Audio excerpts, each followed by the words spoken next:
Right ఇక KCR commission ముందు కేసీఆర్ ఏకాంత విచారణ కోరారు. బహిరంగ విచారణ వద్దని, అనారోగ్యం వల్ల ఇబ్బంది పడుతున్నారని కేసీఆర్ కమిషన్ కు చెప్పారు. కేసీఆర్ విజ్ఞప్తితో జస్టిస్ పీసీ ఘోష్ అందరినీ బయటకు పంపించేశారు. కాళేశ్వరం విషయంలో ఇన్ కెమెరా విచారణను కేసీఆర్ ఎందుకు కోరుకున్నారు, అందరి ముందు విచారణ ఎందుకు ఎదుర్కోలేదు, ఇటు కమిషన్ వేసే ప్రశ్నతో ఇమేజ్ డ్యామేజ్ అవుతుందనుకున్నారా అనే ప్రశ్నలు వినిపిస్తున్నాయి. తిరిగి వెళ్లేటప్పుడు కారులో నిలబడి అందరికీ అభివాదం చేస్తూ కేసీఆర్ వెళ్లిపోయారు. కమిషన్ అడిగిన ప్రశ్నలు, తాను చెప్పిన సమాధానాలపై కేసీఆర్ వివరణ ఇస్తారా అనే చర్చ జరుగుతోంది.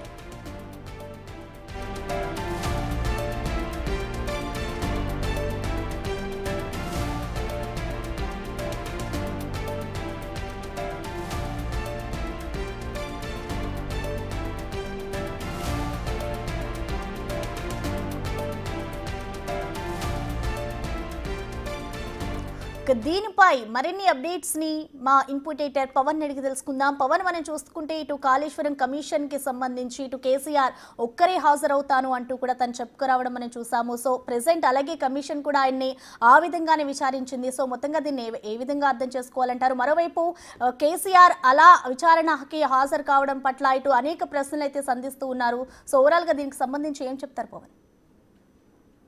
బహుశా కేసీఆర్ చివరి వ్యక్తి కావచ్చు, కాళేశ్వరం కమిషన్ విచారణ ఎదుట హాజరయ్యే చివరి వ్యక్తి కేసీఆరే కావచ్చు. ఇప్పటిదాకా 114 మందిని విచారించింది. 115వ వ్యక్తిగా మాజీ ముఖ్యమంత్రి కేసీఆర్ను ఈరోజు కమిషన్ విచారించింది. మొదటి నుంచి కూడా కమిషన్ ఏర్పాటు చేసినప్పటి నుంచి కూడా ఒక ధిక్కార స్వరాన్ని వినిపించారు. అటు కాళేశ్వరం నిర్మాణంలో ఎటువంటి లొసుగులు లేవు, ఎటువంటి లోటుపాట్లు లేవు, అంతా పద్ధతి ప్రకారమే నిర్మించాము, ఎక్కడా ఎటువంటి అవినీతి అక్రమాలు జరగలేదంటూ ఘంటాపదంగా చెప్తూ వచ్చారు.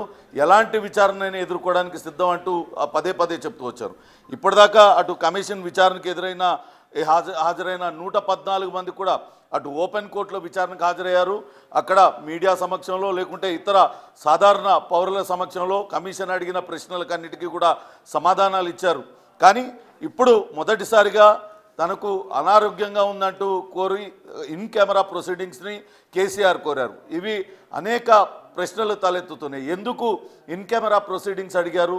అటు కమిషన్ అడిగే ప్రశ్నలకు తాను జవాబు చెప్పలేకపోతానన్నా, లేకుంటే అటు కమిషన్ అడిగే ప్రశ్నలతో ఇరుకున పడతాను, అసలు బండారం బయటపడుతుందని భయపడ్డారా అనే చర్చ అయితే జరుగుతుంది. దీనిపైన మనతో మాట్లాడటానికి ఎమ్మెల్సీ అద్దంకి దయాకర్ మనతో అందుబాటులో ఉన్నారు. నమస్తే దయాకర్ గారు. నమస్తే మిత్రమా. దయాకర్ గారు, ఈరోజు మనం చూసాం కేసీఆర్ విచారణకు హాజరయ్యారు. మొదటగా బహిరంగ విచారణకి హాజరవుతారనుకుంటే అనూహ్యంగా ఇన్ కెమెరా ప్రొసీడింగ్స్ అడిగారు. కేవలం కమిషన్ అడిగిన ప్రశ్నలకు ఆయన జవాబులు ఇచ్చేసి వెళ్ళిపోయారు.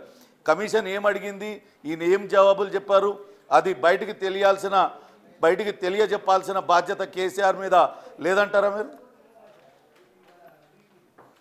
డెఫినెట్గా ఉంది. He is the held responsible. ఎందుకంటే ఈరోజు ఎవరు ఆర్కిటెక్టు, ఎవరు డిజైనరు, ఎవరు ఇంజనీరు అనే విషయంలో స్పష్టత రావట్లేదు కమిషన్కు. ఇప్పటి వరకు హరీష్ రావు శుద్ధపూస లెక్క చెప్పిపోయిండు. చాలా మంది విచారణలు ఎదుర్కొన్న వాళ్ళందరూ కూడా మాకు సంబంధం లేదని చెప్పిండ్రు. వీళ్ళన్నీ కూడా కేసీఆర్ వైపు చూపిస్తున్న క్రమంలో ఇన్ కెమెరాకు ఒప్పుకోవడం అంటేనే, ఇన్ కెమెరాకు నేను చెప్తా అనడమే సగం ఏమంటాము ఒప్పుకోలన్నట్టు. అది నేను చేసిన గిల్టీనెస్ ఫీలింగ్. బాజాప్తా తప్పు చేయనోడు బాజాప్తా ఉంటాడు. ఆయన పెద్ద కేటీఆర్ ఏదో చెప్పే కదా, ఆయన మొత్తం ఆయనే పాఠాలు చెప్పొచ్చి ఉంటాడు మా అయ్య కమిషన్ చైర్మన్ కు. ఇలాంటి ఒక పనికి మాలిన స్టేట్మెంట్స్ ఇవ్వడము, ఇష్టానుసారంగా మాట్లాడడము, లోపలికి పోయేమో పిరికిపిత్తులు లెక్క ఉండడం. కమిషన్ ఏం చేస్తుంది నువ్వు తప్పు చేయకపోతే? కమిషన్ ఆల్సో కాన్స్టిట్యూషనల్ కమిషన్ కదా, అది రాజ్యాంగబద్ధంగా ఏర్పడ్డ ఒక లీగల్ ఎంటిటీ ఉన్న ఒక జ్యుడిషియరీ కమిషన్. దాని ముందు నిజాలు చెప్పడానికి ఏం సమస్య? హెల్త్ బాగలేదని అంటారు. హెల్త్ బాగలేకపోతే 11వ తారీఖు కాకపోతే ఇంకో తారీఖు నాడు ఎంచుకోవాలి. 5వ తారీఖు నాడు నేను రాలేను 11 కనంటే ఒప్పుకోలేదా? కాబట్టి అలా ఇష్టానుసారంగా మాట్లాడుతున్న బీఆర్ఎస్ నాయకుడు కేటీఆర్ కొంచెం సిగ్గు లజ్జ తెచ్చుకోమని చెప్పండి. కాంగ్రెస్ పార్టీ మీద మాట్లాడుతున్నాడు, కాంగ్రెస్ ప్రభుత్వం మీద మాట్లాడుతున్నాడు, రేవంత్ రెడ్డి గారి మీద మాట్లాడుతున్నాడు. దోచుకున్న దొంగలు ఇంకా మాట్లాడే నైతిక హక్కు ఉందా? కాళేశ్వరం ఎందుకు కుంగిపోయింది చెప్పురా నాయన అంటే ఒక్కటి చెప్పాడు. 3 పిల్లర్లే కూలిపోయినాయి, 3 పిల్లర్లు కూలిపోతే ఎందుకు రిపేర్ చేయలేదు? 2022 నుంచి నీళ్ళు ఎందుకు బంద్ చేసిండ్రు? నీళ్లు బంద్ చేయడమే కాకుండా మీరు 3 నెలలనే రిపేర్ చేసుకొని మళ్ళీ మరి తెలంగాణ ప్రజలకు అందుబాటులోకి తేవచ్చు కదా. కాళేశ్వరం ఏదో కుంగిపాటు అనేది ఏదో 3 పిల్లర్లను చిన్నది చేసే ప్రయత్నం చేస్తున్నారు. అది నింపితే కింద జరిగే నష్టానికి బీఆర్ఎస్ పార్టీ బాధ్యత వహిస్తుందంటే నింపుదాం ఇప్పటికి కూడా. కాబట్టి వాళ్ళకి ఏ బాధ్యత లేదు. తెలంగాణ ప్రజల్ని మోసం చేసి వంచి ఒక రకంగా చెప్పాలంటే 2004లో కూడా కాంగ్రెస్ పార్టీ కనికరించి వాళ్ళను దీంట్లో జాయిన్ చేసుకున్నది, పొత్తులో మంత్రులను చేసింది అదే హరీష్ రావును. అదే 2014 లోపు మేము విలీనం అవుతామని చెప్తే విలీనం పక్కన పెట్టి ఇలా మా పార్టీనే లేకుండా చేయాలని చేసిన మీరు ద్రోహులు, కాంగ్రెస్ పార్టీకి చేసిన ద్రోహులు. ఆ కనీసం ఏమంటాము ఆ కృతజ్ఞత కూడా లేని ద్రోహులు ఇలా మాట్లాడుతున్నాడు ఆయన కేటీఆర్. కాంగ్రెస్ పార్టీ లేకపోతే పుట్టగతులు ఎక్కడ ఉన్నాయి నీకు, మీ అయ్యకు, మీ కుటుంబానికి? ఏం చేసిరు మీరంతా? తెలంగాణను దోచుకో సారా పేరు మీద ఒకరు పోయి అక్కడ ఢిల్లీలో దొంగతనం చేస్తే, కాళేశ్వరం పేరు మీద మీ బావ, నువ్వేమో ఈ ఫార్ములా రేసు కేసులో మీ అయ్యనేమో మొత్తం ప్రతి దోపిడి వెనుక మీ అయ్యనే కారణం ఉన్నాడు. మీరు తప్పితే మిగతా వాళ్ళ మీద విచారణలు ఎందుకు ఉంటలేవు? దయాకర్ గారు, ఒక పక్కేమో బహిరంగ విచారణకు ఒప్పుకోలేదు, బయట చూస్తేనేమో కేటీఆర్ రకరకాల ప్రగల్భాలు పలుకుతూ ఉన్నారు. అటు రేవంత్ రెడ్డిని, ముఖ్యమంత్రి రేవంత్ రెడ్డిని ఇష్టం వచ్చినట్టు మాట్లాడుతున్నారు, ఏమీ పీకలేరంటూ ఆయన మాట్లాడుతున్నారు. ఆయనేమో లోపల బహిరంగ విచారణకు ఒప్పుకోలేదు. ఆయన బయట మొత్తం బల ప్రదర్శన చేశారు. కాదు, కేటీఆర్ వీకమని ఇంకా సిగ్గు రాదా? ఇంకా బండకేసి కొట్టినాక కూడా సిగ్గు లజ్జ లేకపోయే. ఇంకా ఈ బలుపు, ఈ అహంభావ పూరిత మాటలు దేనికి? ఇలా మన పరువు మనం తీసుకోవడానికి తప్పితే ఇప్పుడు ఆ సన్నాసి చేయబట్టి మేమంతా మాట్లాడాల్సి వస్తుంది. కేటీఆర్ కంటే బూతుగాడు ఎవడన్నా ఉండా ఇంకా ఇంతకంటే ఎక్కువ? మళ్ళీ వాళ్ళు మాట్లాడుతుంటారు మేము శుద్ధపూస లెక్క అని మాట్లాడుతుంటారు హరీష్ రావు ఆయన కలిసి. మీరు ముఖ్యమంత్రికి ఇచ్చే గౌరవం మీరు ఇదేనా? మరి మిమ్మల్ని కూడా అంటారు గట్టిన, నువ్వేం బీక్తావు? మరి కేటీఆర్ బీకేదే ఉంది అసలు. నేను ఒక మాట అంట, దొంగతనం చేసిన దొంగలకే మీకు అంత అహం ఉంటే ఇలా ప్రభుత్వంలో ఉండి ప్రజల ఆస్తులకు మేము రక్షణగా ఉండాల్సిన పరిస్థితుల్లో ప్రజల సొమ్మును దోచుకోవడమే కాకుండా ఇంకొకరు దోచుకునేటట్టుగా చేసి తెలంగాణను దొంగల దొడ్డిగా మార్చిన దొంగలకు మీకు మర్యాద ఎట్లుంటుంది, గౌరవం ఎట్లుంటుంది? ఇంతకంటే ఎక్కువ ఆశించడం ఇదేనా కేసీఆర్ నేర్పిన సంస్కృతి? ఇదేనా కేసీఆర్ లాంటి ఓ మహానాయకుడు ఇట్లా అట్లా అని చెప్తున్నావు కదా? అలాంటి పరిస్థితి ఈరోజు వచ్చిందంటేనే మీ దివాళకు ఇంకా మిమ్మల్ని ఎవరో నమ్ముతారనే ఆలోచనతో మీ చెల్లె చెప్పిన ప్రశ్నలకే సమాధానం చెప్పలేని దరిద్రులు మీరు. ఇంకా అంతకంటే మళ్ళీ ఇలా కలిసి వచ్చినట్టుంది మరి వాళ్ళు మళ్ళీ పంచాయతీలో నేడిపోయినావు. కాబట్టి అలా తెలంగాణ ప్రజలు బీఆర్ఎస్ టీఆర్ఎస్ కూడా అనొద్దు, అది తెలంగాణ మారిపోయింది ఎప్పుడో. కాబట్టి ఎవరు నమ్మలేని స్థితిలో ఫ్రస్ట్రేషన్లో మాట్లాడుతున్న కేటీఆర్కి ఎవరు స్పందించరు, తిక్కలోడు అయిపోయినరు నాయన అని చెప్పి. కాబట్టి కనీసం 2 సార్లు మంత్రిగా చేసినోడు, ఒక మాజీ ముఖ్యమంత్రి కొడుకు అట్లా మాట్లాడుతుంటే ముఖ్యమంత్రి మాట్లాడితే మళ్ళీ ఓ నేల తట్టేసుకొని పడతారు. మళ్ళీ గిట్లా మాట్లాడతారా ముఖ్యమంత్రి అంటాడు. మరి ముఖ్యమంత్రి మీరనే స్థితి ఎట్లా ఉన్నది? ఇట్లాంటి ఒక అహంభావపూరిత వాతావరణం వల్లనే మిమ్మల్ని ప్రజలు తిప్పికొట్టిన మాట వాస్తవం. ఇంకా ఏదో మేము సస్టైన్ అవుతాం, మేము బతుకుతాం అనే ఉద్దేశంతో ఏదో తప్పు. నేనేమంటున్నంటే తప్పు చేసి దబాయించుడు ఏందిరా నాయన? మీరు తప్పు చేయనోనికి ఏమైనా గౌరవం ఉంటుంది, తప్పు చేయనోనికి ఒక విలువ ఉంటుంది. కానీ ఇన్ని రకాలుగా తెలంగాణను దోచుకున్న దొంగలకు ఇంకా బయటకు వచ్చి మాట్లాడి చేసే పరిస్థితి ఎక్కడిది? ఇలా మళ్ళీ బీజేపీలతో కలిపి మాట్లాడుతుండే ఆయన. బీజేపీల కోసం మీ మొత్తం ఎంపీలన్నీ ఓడిపోయి ఉంటుంది. మీ చెల్లె చేసిన తప్పుకో, మీరు చేసిన తప్పులకో మేము పోయి అక్కడ ఈడీల ముందు, సిబిఐల ముందు ఏడ ఉండాలని కుటుంబమే జైలు పక్షులు అయ్యే పరిస్థితి వచ్చింది మీది. ప్రజల్ని ప్రేమించి పాలించండి రా నాయన అంటే ప్రజల్ని దోచుకోవడం మొదలు పెడుతుంది. ఇలా తెలంగాణ ఉద్యమం పేరు మీద మేము ఉద్యమం చేసినాం, ఇక మీకు వీళ్ళే చేసిరు ఉద్యమం, మేము ఎవరం చేయలే. ఇక తెలంగాణ ఉద్యమకాలను ఏం చేసినావు నువ్వు? కోదండరామ్ తీసుకుపోయి జైల్లో పెట్టినావు, ఆ రోజు నీకు సిగ్గనిపించలే? మందకృష్ణని తీసుకుపోయి జైల్లో పెట్టినావు, ఆ రోజు నీకు సిగ్గనిపించలే? డ్రోన్లు ఎగిరేసిండని చెప్పి ఒక ఎంపీని, రేవంత్ రెడ్డి గారిని, ఆ రోజు పిసిసి ప్రెసిడెంట్గా ఆయన తీసుకుపోయి జైల్లో పెట్టినావు. ఇలా మాలాంటి వాళ్ళం మేము మురళీ ముదిరాజు ఆత్మహత్య చేసుకుంటే పరామర్శకు పోతే మమ్మల్ని తీసుకుపోయి జైల్లో పెట్టినావు. నీలాగా మేమేం జైల్లో పెడతలేమే. చేసిన తప్పులకు ఏందో వివరణ చెప్పమంటే కూడా మీరు సిగ్గుపడుతుండ్రు, మీరు ఇబ్బంది పడుతుండ్రు. అంటే మీరు దొంగలని తేలిపోతున్నట్టే కదా. ఇది బీఆర్ఎస్ తెలంగాణ ప్రజలు దోచుకోవడం వాళ్ళ వంతే. మళ్ళీ ప్రశ్నిస్తే మాత్రం వాళ్ళకి మాత్రం కోపాలు వస్తాయేమో. కోపాలు గీపాలు అనే ప్రజాస్వామ్యంలో నడవవు. ఇదేం రాజరికం కాదు. ఇంకోటి రేవంత్ రెడ్డి గారిని అనడం వల్ల ఈ ఏమంటారు, ఈ ఈ ఏమంటారు బుడరకాళ్ళు ఈ చిల్లర మల్లరకాళ్ళు అనడం వల్ల ఆయనది ఏం కాదు. ఇలా మిమ్మల్ని ఆయన భాషలో చెప్పాలంటే మిమ్మల్ని తొక్కుకుంటూనే వచ్చేలా ముఖ్యమంత్రి అయ్యింది ఈ రాష్ట్రానికి. ఇలా ఇంకా మీరేంది ఆయన బీకేది ఒక మాట అనుకుంటే. కాబట్టే ఇలా ఇలాంటి ఏదో మాట్లాడితే మాకు పెద్ద పేరు వస్తుంది, మాకు గొప్ప వస్తుంది, అబ్బా ఓ కేటీఆర్ ఏం మాట్లాడినారు, అంతకంటే ఎక్కువ కాంగ్రెస్ వాళ్ళం మాట్లాడగలం, మాకంటే ఎక్కువ ఏం పెద్ద పీకి పడేసింది ఏం లేదు అక్కడ. కాబట్టి ఇవాళ కేసీఆర్ తన కుటుంబం మొత్తంతో కూడా అవినీతి చేయించి అవినీతి కూపంలో విరుక్కుపోయి దానికి సమాధానం చెప్పుకోలేక ముఖం చాటేసిండు అనుకోవాలి. ఒక జడ్జి ముందు ముఖం చాటేసి ఇన్ కెమెరాలకు వచ్చిండంటేనే ఆయన సగం తప్పును అంగీకరించినట్టు. ఏం చిన్న ప్రశ్నలు అవి. దీనికి ఇంజనీర్ ఎవరని చెప్పే ప్రయత్నం మీరు చేయలేకపోతుండ్రంటే ఇలా మాధవిలత అనే సోదరి పేరు ప్రపంచం మొత్తం మారిపోతుంది. ఏంది చినాబ్ రైల్వే బ్రిడ్జ్ కట్టిన ఇంజనీర్ ఎవరంటే ఒక 17 సంవత్సరాల నుంచి కష్టపడ్డ ఆ సోదరి ఇలా తెలుగు మహిళ ఇవాళ ఒక గర్వంగా చెప్పుకుంటున్నారు. మరి అదే కాళేశ్వరం కట్టినవారు ఎవరు చెప్పండి, ఒక్కటి రావట్లేడు. అంతకుముందే నా మెదడు పెట్టినా, నా రక్తం పెట్టినా, నా బువ్వ పెట్టినా, ఇది ఈయన ఏదో సొంత పైసలతో కట్టినట్టు. తెలంగాణ ప్రజలు దోచుకోవడానికి ఎస్కలేషన్స్ అంతా పెంచి తుమ్మిడిహెట్టి నుంచి కాకుండా మేడిగడ్డ నుంచి తీసుకొచ్చి దోచుకున్న దొంగలు ఇలా మాట్లాడుతున్న తీరు చూస్తే ప్రజలందరూ కూడా ఆశ్చర్యపోతున్నారు. ఉదయం కేటీఆర్ ఇంకో మాట కూడా అన్నాడు, 97,000 కోట్లు అయితే వీళ్ళు 1,00,000 కోట్లు అంటున్నారు, అసలు అంత ఖర్చే కాంది, అంత అవినీతి జరిగిందని ఆరోపిస్తున్నారు, వీళ్ళకి అసలు మెదడు లేదు అంటూ ఆయన మాట్లాడుతున్నారు కేటీఆర్. వానికి ఏమన్నా చూపిరా అని తిక్కలేసి ఉన్నది. కాగ్ రిపోర్ట్లో 1,50,000 కోట్ల రూపాయల ప్రాజెక్ట్ అది. ఇంకా థర్డ్ పైపుకి ఇంకా ప్రతిపాదనలు పంపలే. 1,50,000 కోట్ల ప్రాజెక్ట్ అది.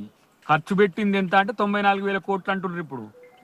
అసలు ఫస్ట్ కాగ్ రిపోర్ట్లు అడిగిన ప్రశ్నలకు సమాధానం చెప్పు. కమిషన్ తర్వాత ఇలా మీరు మల్లన్న సాగర్ కంప్లీట్ కాలే, కొండపోచమ్మ కంప్లీట్ కాలే, తర్వాత మల్లంపేటకు సంబంధించి కంప్లీట్ కాలే, ఎల్లంపల్లి మేము కట్టింది, ఇలా సుందిల్ల బొంగబడ్డది, కన్నెపల్లి కూలిపోయింది, ఇలా మేడిగడ్డ 3 పిల్లర్లు కుంగిపోయినాయి. ఇంకా మరి మీరు ఏం చేసిర్రు రా బాబు? 94,000 కోట్ల ఖర్చు బడ్జెట్ నుంచి పెట్టి కాళేశ్వరం మిషన్ పెట్టి దానికి కరెంట్ ఎత్తిపోసినందుకే ఒక్కసారి ఎత్తిపోస్తే 12,000 కోట్లు దరిద్రులారా. 12,000 కోట్లు ఇలా ఉద్యోగులకు నేను పిఆర్సీ ఇచ్చుకుంటుంటే, ఇలా డిఏలు ఇచ్చుకుంటుంటే, 5 డిఏలు ఇచ్చుకుంటుంటే 11,000 కోట్లు వాళ్ళకి మొత్తం వాళ్ళ ఖర్చు. ఇవాళ ఉద్యోగులకు వాళ్ళు మా మీద ధర్నాలు చేసే కాడికి వచ్చింది. మీరు ఇట్లాంటి అంటే ఒక్క చుక్క రాకుండా కూడా 65 లక్షల మెట్రిక్ టన్నుల దిగుబడి వచ్చింది తెలంగాణ రాష్ట్రంలో రికార్డు స్థాయిలో. మీరు కాళేశ్వరం పారింది ఈ అంతా అని చెప్పినప్పుడు ఎంత వచ్చింది? 25 లక్షల మెట్రిక్ టన్నుల దిగుబడి వచ్చింది. మరి చుక్క రానప్పుడు ఇంతెందుకు వచ్చింది? అది తెలంగాణ రైతుల కష్టం చేసుకున్నారు. వాళ్ళు సొంతంగా కష్టపడి చేసుకున్న దానికి అలా దిగుబడి వచ్చింది. సరే మేము పంట పెట్టుబడికి సాయం చేయొచ్చు, లేకపోతే అదే మన బోనస్కు సాయం చేయొచ్చు, వాటి ఇతర చిన్న మేలు చేసినాం. కానీ వీళ్ళు కాళేశ్వరం వల్ల తెలంగాణ అంతా సస్యశ్యామలం అయితే ఒక్క చుక్క రావట్లేదు కదా 2023 నుంచి. మరి ఎట్లా పడినది ఈ పంటలన్నీ ఎట్లా పడినాయి? కాబట్టి ఇవాళ వాళ్ళు చేసిన దాన్ని ఇప్పుడు ఒక మాట అంటున్న కాగ్ రిపోర్ట్ అయితే మీరు నేను చేసేది కాదు కదా, అది చట్టబద్ధ సంస్థ కదా, అది బీజేపీ కంట్రోల్లో అని కాదు, ఎవరి కంట్రోల్లో కూడా ఉండదు. Controller and auditor general BJP ప్రభుత్వాన్ని కూడా ప్రశ్నిస్తుంది అది. మరి ఇంత దివాలాకోరు రాజకీయాలు చేసే కేటీఆర్కి మనం ఏం చెప్తాం? ప్రాజెక్టు ఆయన ఏమంటుండే ఎంత అసలు పోనీ ఎన్ని లక్షల కోట్లతో కట్టిండ్రో చెప్పమనండి, అది ఎన్ని వేల కోట్లతో కట్టిండ్రో చెప్పమనండి. అదైనా తెలుసా కనీసం? వాళ్ళ బావేమో మొట్టమొదటి మంత్రి, వాళ్ళ అయ్యే సెకండ్ మంత్రి, నీళ్ళ మంత్రి. ఈయన హరీష్ రావు ఫినాన్స్ మంత్రి ఫస్ట్ నీళ్ళ మంత్రి, తర్వాత ఫైనాన్స్ మినిస్టర్ అయింది. మరి ఇన్ని వేల కోట్ల రూపాయలు మనం పెడుతున్నాం కదా, ఎట్లా వస్తాయి నీళ్ళు అని చెప్పేసి ఆ ఈటల రాజేందర్ చెప్పడా, ఈ హరీష్ రావు చెప్పడా? ఈయనకేమో ఇది పులకేసి కేసు, ఇది దీనికి ఏం తెలియదు, ఊకనే ఎవడో రాసిచ్చిందని చదివే కేసు, లేకపోతే ఆ మీడియాలో వచ్చి ఉన్న అట్లని అటో ఇటో మాట్లాడి ఇట్లాంటి బూతులు మాట్లాడే కేసు ఇది. కాబట్టి అలా తెలంగాణ ప్రజలు స్పష్టంగా ఆలోచించాలి. కాంగ్రెస్ ప్రభుత్వం ఎవడు అవినీతి చేసిండో, మా ఎల్ఓపి రాహుల్ గాంధీ గారు ఆ బ్రిడ్జి మీద నిలబడి ఎక్కడైతే కుంగిపోయిందో ఆ బ్రిడ్జి మీద నిలబడి వాదా ఇచ్చింది. ఎవరైతే ఈ అవినీతిని చేసిండ్రో వాళ్ళతో కక్కిస్తామని చెప్పిపోయిన మాట ఎందుకు వదిలేస్తామనుకుంటారు ఊకేనే? ఇక బీజేపీ వాళ్ళు ఏమో వాళ్ళు ఏదో మిలాఖత్ అయినరు, బీఆర్ఎస్ వాళ్ళతో మిలాఖత్ అయినరు. ఇంకో ప్రశ్న, కేసీఆర్ కి నోటీసులు ఇవ్వడం అంటే యావత్ తెలంగాణకు నోటీసులు ఇవ్వడమేనంటూ కవిత పెద్ద ఎత్తున ధర్నా చేసింది. ఈరోజు ఉదయం పోయి తండ్రిని కలిసింది. కానీ ఇక్కడికి చూస్తే ఇక్కడ కేవలం కేటీఆర్ వన్ మ్యాన్ షో నడిచింది. మరి అంత మద్దతు తెలిపిన కవిత ఇక్కడికి ఎందుకు రాలేదంటారు? అసలు నేనంటున్న వాళ్ళ పొలిటికల్ డ్రామా ఇంటి ఏమంటారు దాన్ని ఏమంటారు కదా, ఫ్యామిలీ డ్రామా అది. ఉమ్, ఆయన పోయి మళ్ళీ ఇన్ని రోజులేమో కలిసి ఏం చెప్పలేని ఆమె ఇప్పుడు లెటర్లు రాసిన ఆమె ఇప్పుడు ఎట్లా పోయి కలిసింది? అది ఒక ఎత్తు. నేనేమంటున్నంటే ఇప్పుడు కేటీఆర్ వచ్చి మాట్లాడుతున్నాడు, మా అయ్య మీద ఈగ వాలినా తెలంగాణ మీద వాలినట్టు. మిమ్మల్ని ఓడగొట్టింది తెలంగాణ ప్రజలే అక్క, మా అమ్మగాని. మిమ్మల్ని పాతాళంలోకి దిగ్గొట్టింది తెలంగాణ ప్రజలు. ఇంకా తెలంగాణ ప్రజల మీద ఇంకా ఏదో ప్రేమ ఉన్నట్టు నటించకండి. వాళ్ళకి ఇండ్లు ఇయ్యక, వాళ్ళకు ఉద్యోగాలు ఇయ్యక, వాళ్ళ నిధులన్నీ దోచి, వాళ్ళని సర్వం దోచుకుంటే వీళ్ళుంటే ఇంకా తెలంగాణ దోపిడికి గురైద్దని మిమ్మల్ని ఓడగొట్టి మీరు ఎన్ని వేల కోట్లు పెట్టినా కూడా మీ ఆ సెంటిమెంట్ రోజులు పోయినాయి. ఆ సెంటిమెంట్ రోజులు ఇంకా ఉన్నాయని చెప్పి భ్రమపడడంలో లాభం లేదు. ఇలా ఒక 100 మంది 200 మందినో లేకపోతే 1000 మందినో అక్కడికి చేకూర్చి ఆ కేసీఆర్ని మేము బలపరుస్తున్నాం అని చెప్పేసి ఆడ మీడియా ముందు అన్నట్టు కాదు. ఎవ్వరు తెలంగాణ ప్రజలు ఎవ్వరు కూడా బీఆర్ఎస్ను, టీఆర్ఎస్ కూడా కాదు అది, ఇప్పుడు బీఆర్ఎస్ను సహించే పరిస్థితిలో లేరు. మళ్ళెక్కడ ఏ రూపంలో ఈయన మళ్ళా రాజకీయాల్లోకి వస్తాడో ఇంకా మళ్ళీ యాక్టివ్ అవుతాడో అని చెప్పి బాధపడతారు తప్పితే మీ గురించి ఆలోచించేటోళ్ళు కూడా ఎవరు లేరు. ఎందుకంటే ఆ స్థాయి ఖర్చు చేసినా ఏం చేస్తాం, ఓడగొడితే ఇంట్లో పంతాం అన్నాడు కేసీఆర్. ఇంట్లో వండబెట్టారు, పండుకోండి ఇంకెందుకు. కానీ అవినీతికి సంబంధించిన అంశంలో మీరు చేసిన తప్పులు భరిస్తారు తెలంగాణ ప్రజలు అనుకోకండి. తెలంగాణ ప్రభుత్వం కూడా ప్రతి ఒక్క అవినీతికి సంబంధించిన అంశంలో దానికి కక్ష సాధింపు అని చెప్పి వాళ్ళు పేరు పెడుతున్నారు. కక్ష సాధింపు అయితే జడ్జి గారికి ఏం కక్ష సాధింపు ఉంటుంది? హైకోర్టుకి ఎందుకు కక్ష సాధింపు ఉంటుంది? సుప్రీంకోర్టుకి ఎందుకు కక్ష సాధింపు ఉంటుంది? కాబట్టి అలా కక్ష సాధింపు అని చెప్పి పక్కకు తప్పించుకునే ప్రయత్నం చేసినా ప్రభుత్వం డెఫినెట్గా ఎవరైతే తప్పు చేసిండ్రో, ప్రజల సొమ్మును దుర్వినియోగం చేసిండ్రో, ప్రజల సొమ్మును దోచుకున్నారో, పేదోడి రక్తపు లేకపోతే చెమటను ఇలా మార్చి రక్తాన్ని చెమటగా మార్చి కట్టిన ఆ బిల్లుల్ని కూడా ఏ విధంగా దోచుకున్నారో అట్లాంటి సిగ్గులేని వాళ్ళు ఎవరైతే ఉంటారో వాళ్ళు డెఫినెట్గా శిక్ష అనుభవించాల్సిందే. మరి తప్పు చేసి కూడా నేను దబాయిస్తా అంటే ఇదేం రాజరికం కాదు, ఇదేం రాజుల కాలం కాదు. వెనుకటికి రాజు కాక వద్దంటే మాఫ్ పరాకుల మాఫ్ అన్నట్టు ఉండదు. ఇది చట్టం ఉంది. ఇలా కాంగ్రెస్ ప్రభుత్వం మీద కూడా ప్రతి ఒక్క ప్రజలు ఒక నమ్మకం పెట్టుకొని ఉన్నారు. ఆ నమ్మకంతోనే మా కోట్లు వేసిండ్రు. ఇంత పెద్ద ఎత్తున మీరు ఖర్చు చేసినా కూడా కాంగ్రెస్ పార్టీ ఎమ్మెల్యేలను గెలిపించిందంటే కేవలం కాంగ్రెస్ పార్టీ మీద ఉన్న నమ్మకం, రేవంత్ రెడ్డి గారి మీద ఉన్న నమ్మకం వల్లనే. అలాంటి నమ్మకాన్ని పోగొట్టుకోవడానికి ఎప్పుడు రేవంత్ రెడ్డి గారు సిద్ధంగా ఉన్నాడు. ఇంకా చెప్తున్నా, రేవంత్ రెడ్డి గారిని మీరు ఏమంటాము మీ జన్మలో కూడా రీచ్ కాలేరు. మీరు ఓ పెద్ద పొడింగి ముచ్చట చెప్తా ఉన్నారు, మేము ఇట్లా ఆయన లెజెండ్ మా కేసీఆర్ ఇట్లా అని. లెజెండ్నే ఓడగొట్టిన ఒక గొప్ప నాయకుడిగా రేవంత్ రెడ్డి గారికి తెలంగాణ ప్రజల్లో ఉంది. ఎవడో మీలాంటి వాడు పట్టుకొని అని అంటే కాదు, దేశం మొత్తాన కూడా ఇలా రేవంత్ రెడ్డి గారి చర్చ జరుగుతుంది. ఎందుకు జరుగుతున్నది? ఇలా బీసీ బిల్లు తెచ్చిండు, ఇలా ఎస్సీ క్లాసిఫికేషన్ చేయడమే కాదు, సన్నబియ్యమే కాదు, ఇదంతా మేము ప్రభుత్వం చేసినాయి. కానీ మిమ్మల్ని ఓడగొట్టిండంటే మీరు ఎంత దిగజారిపోయిండో చూడండి. ఇలా రేవంత్ రెడ్డి ముఖ్యమంత్రి కాబట్టి ఆయనను ఇష్టానుసారంగా మాట్లాడడం అంటే మీ యొక్క ఏమంటుంది రాజకీయ దివాలా కోరుతనానికి అదొక ప్రతీకగా ఉంటుంది తప్పితే అదేం ప్రభ తెచ్చేది కాదు. నేను ఒక మాట కూడా అంటున్నాను, రేవంత్ రెడ్డి వెంట్రుక కూడా ఎవరు బీకలేరు, గుర్తుపెట్టుకొని రాసుకోండి. ఎందుకు ఈ మాట అంటున్నంటే ఎంతసేపు టార్గెట్ మీ బతుకంతా రేవంత్ రెడ్డి చుట్టే జరుగుతున్నది కదా. ఆయన ప్రతిపక్షంలో ఉన్న నుంచి అయినా చిన్నప్పుడు అయినా రేవంత్ రెడ్డి గారి మీద పడి ఏడుస్తున్నారు. మీరు ఇంతమంది ఇంత పెద్ద బలగము ఇదంతా అనుకుంటున్నారు కదా, మాకు పెద్ద వ్యవస్థ, మేము మంత్రులం ఉన్నాం, మేము ఎంత అనుకుంటున్నారు కదా. మరి ఎందుకు ఒక్కడొచ్చి మిమ్మల్ని కొట్టిపోగలిగిండో ఒక్కసారి ఆత్మపరిశీలన చేసుకోండి. కాబట్టి ప్రజల్ని ప్రేమిస్తే దీవిస్తారు, ప్రజల్ని మోసం చేస్తే వంచిస్తే ఇగో ఇట్లా రాజకీయంగా మీకు సమాధి కడతారు. అదే ఇప్పుడు మీకు జరిగింది. ఇలా ఫామ్ హౌస్ లో ఉండి ఈ విచారణ కొరకు వచ్చిండు తప్పితే ఆయన ఏ రోజు ప్రజల కొరకు వచ్చిండో ఒకసారి ఆలోచించండి. కాబట్టి రేవంత్ రెడ్డి గారి మీద పడి ఏడవడం మానుకోండి అని చెప్పి వాళ్ళకి హితవు చెప్తున్నా. థ్యాంక్ యూ దయాకర్ గారు. మొత్తం మీద అటు కమిషన్ విచారణ, బహిరంగ విచారణకు అంగీకరించకపోవడమే సగం తప్పు నొప్పుకున్నట్టు అవుతుందంటూ అటు కాంగ్రెస్ నేతలు అయితే విమర్శిస్తూ ఉన్నారు. మొత్తం మీద అటు కమిషన్ విచారణ ముగిసింది, కానీ చాలా కీలకంగా ఇప్పుడు కమిషన్ ఎటువంటి ప్రశ్నలు వేసింది, ఆ ప్రశ్నలకు అటు కేసీఆర్ ఏం సమాధానాలు చెప్పారనేది మాత్రం చాలా కీలకంగా మారనుంది. త్వరలోనే ఆ కమిషన్ ఇప్పటికే దీనికి సంబంధించిన నివేదికను పూర్తి స్థాయిలో తయారు చేసింది. ఇప్పుడు ఈటెల రాజేందర్, హరీష్ రావు, రావు, కేసీఆర్ ఈ ముగ్గురు విచారణకు సంబంధించిన అంశాలను కూడా అందులో పొందుపరిచి జూలై నెలలో ఈ కమిషన్ నివేదికను అటు ప్రభుత్వానికి సమర్పించడానికైతే రంగం సిద్ధం చేసుకుంటుంది. అయితే ఇప్పటికే అటు ఈటెల రాజేందర్ అటు కేబినెట్ నిర్ణయాల ప్రకారమే చేశామంటూ చెప్పారు. హరీష్ రావు మరికొన్ని విషయాలు చెప్పారు.